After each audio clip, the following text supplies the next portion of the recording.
അടുത്തത് ചിങ്ങക്കൂറാണ്. മകം, പൂരം, ഉത്രത്തിൻ്റെ ഒന്നാം പാദം ചേർന്നവയാണ് ഇവരാണ് ചിങ്ങക്കൂറിൽ വരുന്നത്.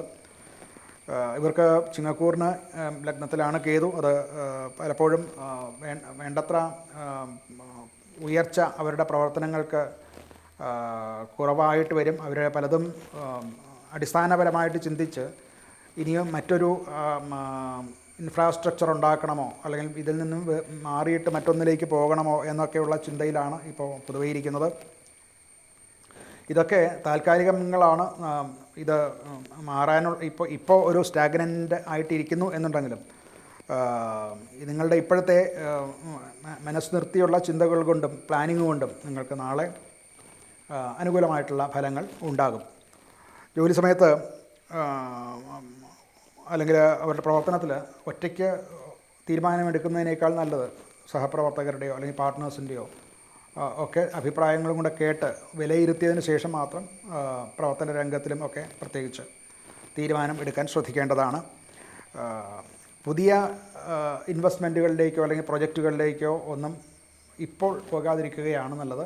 ഉള്ളവയെ വേണ്ടത്ര മെച്ചപ്പെടുത്താൻ ഒക്കെ ശ്രമിക്കുകയാണ് ഇപ്പോൾ അതിനാണ് അനുകൂലമായിട്ടുള്ള സമയം. മറ്റ് നൂതനമായിട്ടുള്ള പദ്ധതികളിലേക്ക് ഇപ്പോൾ പെട്ടെന്ന് എടുത്ത് ചാടാതിരിക്കാൻ പ്രത്യേകം ശ്രദ്ധിക്കേണ്ടതാണ്. 12ാം ഭാവത്തിലാണ് ഗുരു ശുക്രന്മാർ. ധനപരമായിട്ട് വ്യയം ചെലവ് കൂടുതലാകാനുള്ള സാധ്യതയുണ്ട്. യാത്രകൾ വേണ്ടി വരും. അതുപോലെ ചില ചികിത്സാ കാര്യങ്ങൾക്ക് ആരോഗ്യപരമായിട്ടുള്ള കാര്യങ്ങൾ കുടുംബത്തിൽ അതിന് വേണ്ടിയിട്ട് ധനം വിനിയോഗം ചെയ്യേണ്ടി വരും.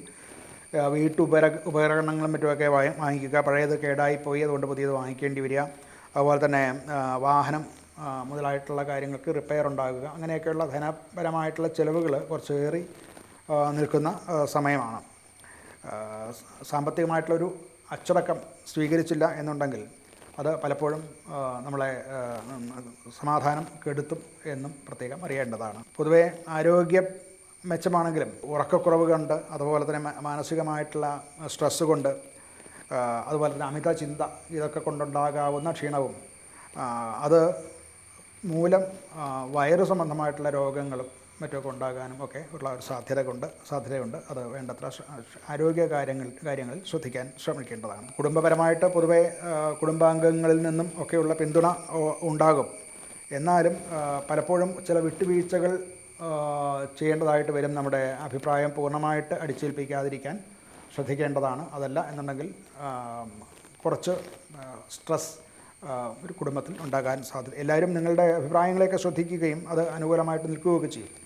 എങ്കിലും ഇത് ഒന്ന് ശ്രദ്ധിക്കേണ്ടതാണ്. ഈ പറയുന്ന ചില വിട്ടുവീഴ്ചകൾ വേണ്ട സമയത്ത് ചെയ്യാൻ ശ്രദ്ധിക്കേണ്ടതാണ്. ഇവർക്ക് ഒരു പരിഹാരം എന്നുള്ള നിലയ്ക്ക് ഗണപതി ക്ഷേത്ര ദർശനം നടത്തുക, ഗണപതി ഹോമം നടത്തുക. അതുപോലെ എന്ത് തീരുമാനങ്ങൾ എടുക്കുന്നതിന് മുൻപായിട്ടും ഒന്നുകൂടെ ചിന്തിച്ച് മാത്രം തീരുമാനമെടുക്കാൻ ശ്രദ്ധിക്കുക. ഇതൊക്കെ പരിഹാരമായിട്ട് ചെയ്യേണ്ടതാണ്.